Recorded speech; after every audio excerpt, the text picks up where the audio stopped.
Hello friends, welcome to ProTalent and I'm Nitin Parmar. My dear students, current affair is a very crucial part for your CLAT preparation and here is a regular video by ProTalent on your current affair preparation. In this current affair module, we are going to talk about some important items. We are going to talk about Prachand, which is light combat helicopter. We are also going to talk about some air pollution related issue.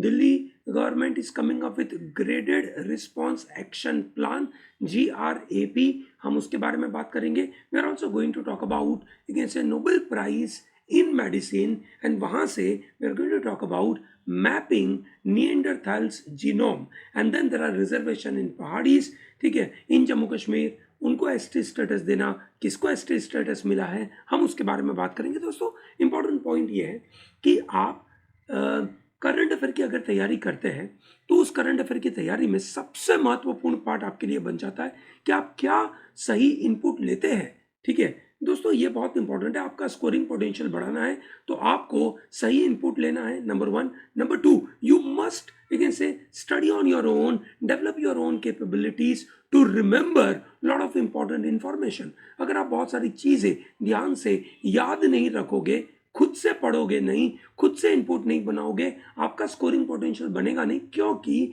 CLAT जैसी परीक्षा के अंदर current affair सीधा directly आता नहीं है. ठीक है, so you have to develop your you can say connections, context. ठीक है, that is what you have to develop. Okay, चलिए ग्रेट. सो दोस्तों, हमने जो पिछला सेशन किया था उसके ऊपर से हमने आपके लिए कुछ क्वेश्चंस बना के रखे and I am sure you must you can say enjoy and you must answer this in the comment box. एक एक करके मुझे बताइए जल्दी.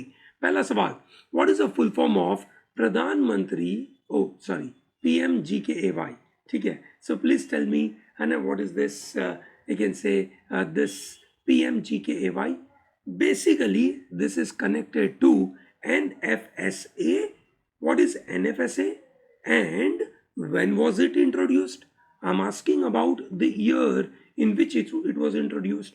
Number 3, at what rate food grains are provided under you can say NFSA.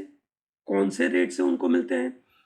Is PMGKAY is a right based scheme? True or false? ठीक है, that's another question. Wonderful question. हमने इस बात को समझा था.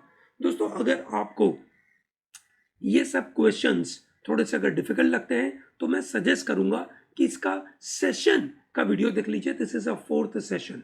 ठीक है, 4th सेशन में इसका पूरा डिटेल देके रखा है. This is our 5th session. ठीक है, ये 5वां सेशन चल रहा है. 4थे सेशन में हमने इन टॉपिक के ऊपर बात करी थी. The entire system of 7 IRNSS is called. ठीक है, that is Indian regional navigation satellite system का जो 7 सैटेलाइट्स है उनका पूरा नाम क्या है? NAVIC covers India and a region extending how many kilometer around it.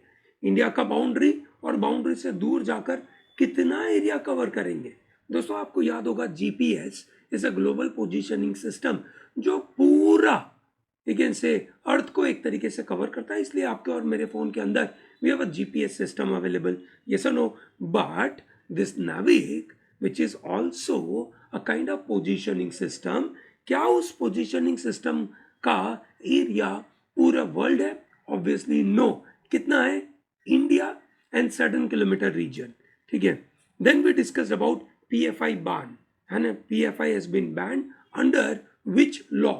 ठीक है, that is a Popular Front of India, जिसके द्वारा बहुत सारे again say religion based, majorly Muslim religion based organizations have been banned. ठीक है, so under which law it was banned? ठीक है, then we talked about RBI started something called tokenization. What is tokenization and from which date it came into effect? Tokenization helps to protect people like you and me when we are using our card, credit card, debit card, we are using via our phone, via our watch. ठीक है, बहुत सारे अलग अलग system के द्वारा हम करते हैं. तो there will be a token. ठीक है, अब उस टोकन के अंदर पूरा डेटा होगा. वो टोकन का data will not be available to the other guy. ठीक है, that is other company. They will not be able to store our details, that is our card details. ठीक है, who was the first CDS in India? That is Chief of defence staff, भारत के पहले chief of defence staff कौन थे और अभी currently कौन है? करंट सीडीएस इज, मतलब he was commission to which battalion, कौन सी बटालियन से ये आते हैं? Okay, who is the current CDS as well, please tell me that. ओके, चलिए अब हम बात करने वाले इन 4 मुद्दों के ऊपर आज के सेशन के अंदर। लाइट कॉम्बैट हेलीकॉप्टर प्रचंड के बारे में बात हो रही है। ये देखिए काफी मजेदार सा indigenously developed helicopter of India. Okay दोस्तों, ये ध्यान रहे, this is indigenously developed from India. इसके पहले हम जो लाइट कॉम्बैट हेलीकॉप्टर बनाते थे, तेजस, ये ऐसा कोई, they are not indigenously developed, they were based on France की कोई सिस्टम के ऊपर। ठीक है, सो दोस्तों प्रचंड is a light combat helicopter. It is designed and developed by Hindustan aeronautics limited, HAL। ठीक है, this fleet of helicopters will be inducted into Indian Air Force. ठीक है, now they will be having some around 143 helicopters by October 2022, which is wonderful. ठीक है दोस्तों, as of now Prachanda, you can say, will be 65 will be inducted. Okay, India का पहला multi role combat helicopter है। Combat helicopter है दोस्तों, आप देख सकते हैं लड़ाई करने में ये माहिर है, इसमें से बंदूकें निकलती है, इसमें से गोलियां निकलती है। ठीक है, सो दोस्तों इसका कैपेसिटी है, इसका वजन है 5.8 टन का। ठीक है, और therefore it is treated as light class. Okay, ठीक है, सो दोस्तों इसमें 2 इंजन है। It features a narrow fuselage and tandem. ठीक है, एक बिहाइंड है, ठीक है, मतलब एक दूसरे के पीछे है, and there will be 2 pilots, pilot and co-pilot. Okay, so जो co-pilot होगा he will be weapon operator, pilot होगा जो movement करेगा। ठीक है, LCH inherits lot of their features from earlier system of Dhruv, but now it has all together new, we can say, systems available। उसके बड़े बड़े features है ना?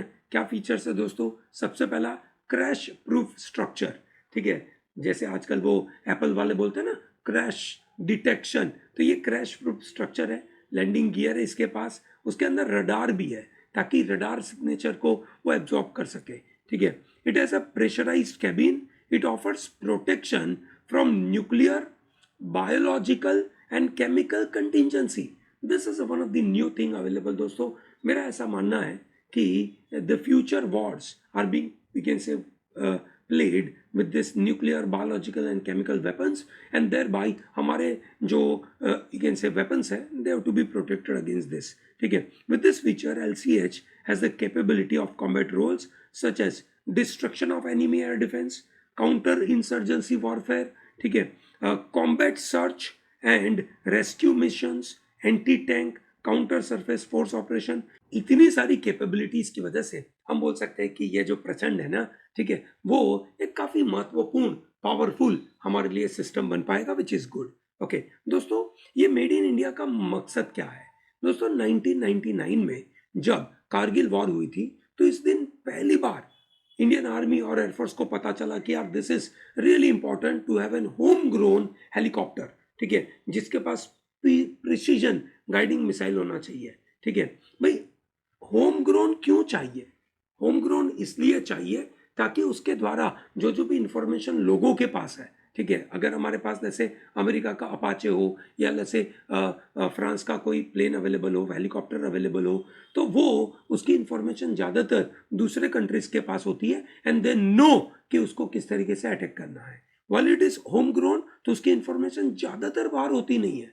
ठीक है, so therefore it takes time for the, you can say, the opponent, that is enemy, to understand and how to destroy our capability। ठीक है, तो दोस्तों ये हमारे ये हेलीकॉप्टर बहुत ज़्यादा हॉट डेजर्ट में, बहुत ज़्यादा कोल्ड डेजर्ट में, हाई अल्टीट्यूड में हर तरीके से काम करेगा। ठीक है, so this is majorly in सब 3 टन के कैटेगरी, मतलब 3 टन से छोटा है।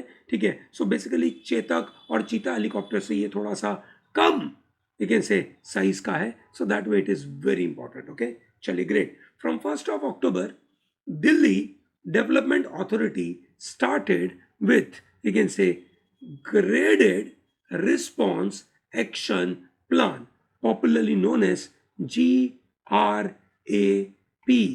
Graded Response Action Plan. क्या होगा?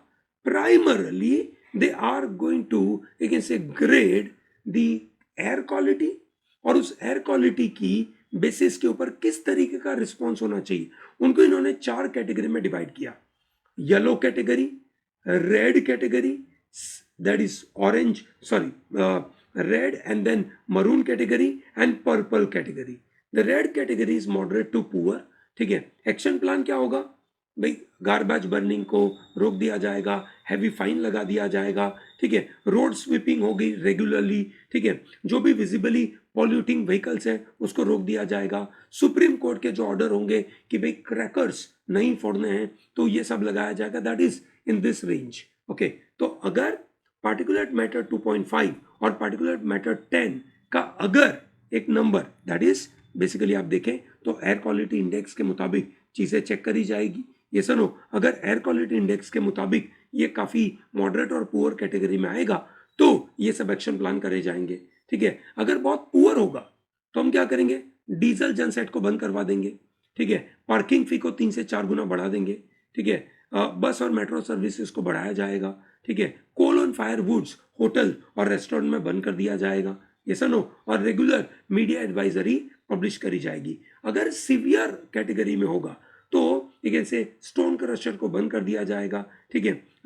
पावर प्लांट्स जो नज़दीकी दिल्ली के आजू बाजू होंगे उनको बंद कर दिया जाएगा. ठीक है. रोड को क्लीनिंग करा जाएगा, स्प्रिंकलिंग ऑफ वाटर किया जाएगा. इमरजेंसी में तो भैया entry of truck will be band, construction activity बंद कर दी जाएगी. ऑड इवन स्कीम को लगा दिया जाएगा, है ना. स्पेशल टास्क फोर्स लगाया जाएगा. सो इन अ वे this is very crucial. So as an exam point of view, what you should know is this graded response action plan. ठीक है. ये दिल्ली में लगा है. ठीक है. कितनी कैटेगरीज है? 4 कैटेगरीज है. That is what you should know. ठीक है. और साथ में AQI एयर क्वालिटी इंडेक्स का क्या कैटेगरी होता है वो एक बार आपको नंबर याद रखना है. ठीक है. 400 के ऊपर it is termed as severe, 300 के ऊपर is very poor. Recently when I visited New Delhi, ठीक है, at that time it was, you can say, air quality index was in the range of some around 320 के आजू बाजू, which was very poor. ठीक है. It created some trouble. ठीक है. दोस्तों, भारत में environment law, you can say, primary 2 तरीके के. Air prevention and control of pollution act 1981 and environment protection act 1986. उसके द्वारा कनेक्टेड भारत के 2 बहुत महत्वपूर्ण, you can say, जजमेंट्स और महत्वपूर्ण cases are Bhopal disaster case which took place in December 3, 1984. बड़ा, you can say, difficult situation हुआ था भोपाल के लोगों के लिए जब वो सुबह जगे. ठीक है. तो वहां पे मिथाइल आइसोसाइनाइड ने कहर मचा रखा था. करीबन 40 टन का methyl isocyanide, you can say, मतलब हवा में फैलने लगा. करीबन 3,800 से ज़्यादा लोगों की मौत हो गई. ठीक है. And thereby so many victims got into trouble. 30 सालों के बाद भी बहुत सारे लोग डिसेबल्ड पैदा हुए, मेंटली डिस्टर्ब्ड हुए. कंपनी कौन सी थी? Union Carbide. Union Carbide had paid a sum of around $470 million for the full settlement of all claims. ठीक है. Primarily it has given this money to Union of India. Bhopal disaster case के द्वारा एक महत्वपूर्ण principle apply हुआ which is known as absolute liability. दोस्तों, in the case of tort, ठीक है, there is strict liability. Now what do you mean by strict liability? Strict liability का मतलब होता है कि अगर कोई बंदे ने डेंजरस चीज अपनी लैंड पे लेकर आया है और वो डेंजरस चीज कोई तरीके से एस्केप हो गई और उसकी वजह से लोगों को नुकसान हुआ, तो वो बंदा जो डेंजरस आइटम लेकर आया है वो रिस्पॉन्सिबल है. ठीक है. पर अगर एब्सोल्यूट लायबिलिटी के बारे में बात करी जाए तो एब्सोल्यूट लायबिलिटी में स्ट्रिक्ट लायबिलिटी होती है, प्लस स्ट्रिक्ट लायबिलिटी में कुछ एक्सेप्शंस है, वो एक्सेप्शंस उसको लगते नहीं है. ठीक है. सो ये बिल्कुल याद रखिएगा दोस्तों. ठीक है. This is very crucial. This is very crucial. However, ये जो यूनियन कार्बाइड का जो पेमेंट रहा करीबन $470 million डॉलर जो काफ़ी कम रहा, ठीक है, और उसके बारे में अभी भी लड़ाइयाँ चलती है. Similarly MC Mehta, Taj trapezium matter versus union of India. MC Mehta is a person who's known as, you can say, the green man of India because he worked on environment related cases in the country. MC Mehta के एक और case है which is known as oleum gas leak case, जहां से ये absolute liability का matter create हुआ है. ओके, ठीक है. अब ये ताज ट्रेपेजियम का जो मैटर है उसके अंदर अलग बात हो रही थी. ताज, ठीक है, क्योंकि ताज के आजू बाजू बहुत सारे इंडस्ट्रीज थे और वो अलग अलग तरीके के पॉल्यूटेंट्स हवा में फैलाते थे, जिसकी वजह से ताज का जो कलर था वो बिगड़ने लगा था. And thereby MC Mehta in 1966 filed a case and thereby a judgment came saying that all industries have to be removed from the Taj area and they have to be shifted to certain other area. याद रहेगा सबको? Great. So that's a very important. कौन से principles लगते हैं environment related issues के बारे में? वन ऑफ द पहला principle is called polluter pays principal.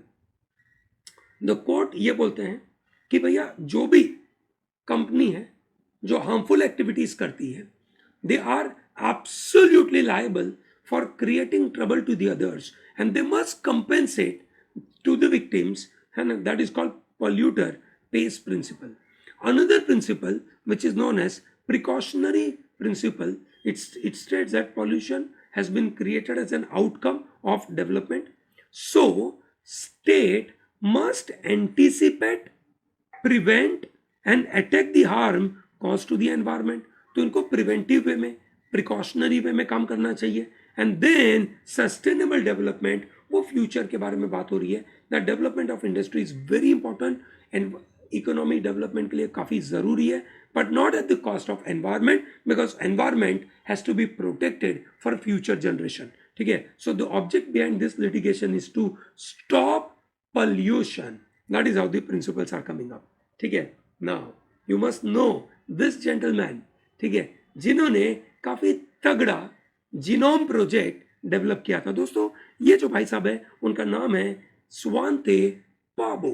He is Nobel prize winner in physiology और medicine for his discovery concerning the genomes of extinct, you can say, hominins and human evolution. Human evolution में, ध्यान से सुनना, human evolution में, ठीक है, कुछ ऐसे लेकिन से क्रीचर्स हुआ करते थे जिसकी वजह से हम पैदा हुए, पर वो आज एक्सटिंक्ट है. उनका डीएनए का डेवलपमेंट कैसे हुआ, ठीक है, उसकी स्टडी, उसका जीनोम मैपिंग ये भाई साहब ने किया, जिसकी वजह से आज हमें बहुत सारी जानकारी है इनके बारे में. ठीक है. So it is awarded by Royal Swedish Academy of Sciences in Stockholm. It is awarded to doctor Svante Paabo for discoveries in developing new and innovative methods to extract clean DNA from thousands of years of old fossil items.